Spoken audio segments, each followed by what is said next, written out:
'Di ba? Tanggap lang. Taga saan si ma'am? Taga Mindanao po, pero nandito ako Saudi ngayon. Anong trabaho mo? DX po. May asawa ka na? Separated. Hiwalay. Kasal po kayo? Oo. So, bakit ka nandito sa Live Me 2.0? Kasi wanted sweetheart dito eh. Wanted sweetheart. Ganun ba? Tama ba? Ano ba yung pinag-usapan mo dun sa ex-husband mo? Okay naman kami na okay kami para sa mga bata lang. Okay kami para sa mga bata. Pero Matagal na kayong okay hiwalay? yung paghiwalay namin ba?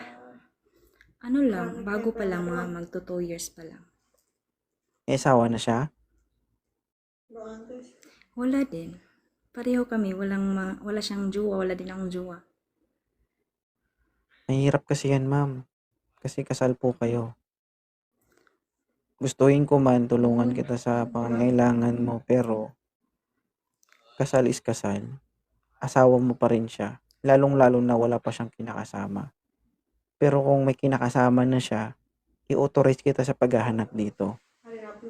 Pero, kung for example, wala siyang asawa, possible pa rin yun na magkabalikan kayo at magkaayos kayo.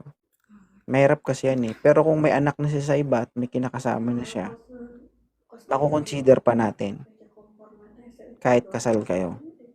Pero ngayon kasi, wala akong nakikitang dahilan para pagbigyan kita na makahanap dito sa live ko. Pero hindi ko ipinagbabawal na maghanap ka. Kasi nga, choice mo yun, decision mo yan. Kasi buhay mo yan eh. 'Di ba? May karapatan kang magmahal at mahalin. Pero kasi, I'm a law enforcer here in the Philippines. Pero, bawal talaga yun sa atin. No?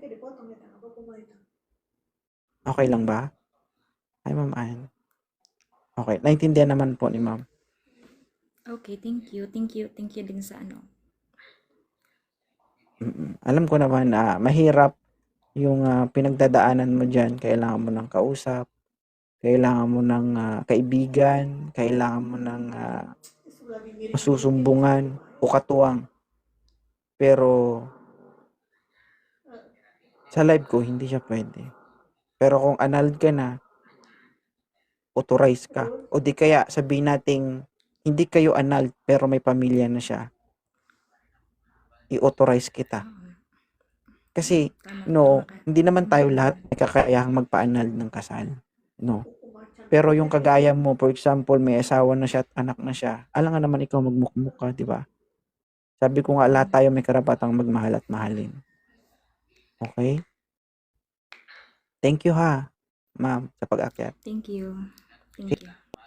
God bless. Ingat po sa ibang bansa. God bless din sa'yo. Okay.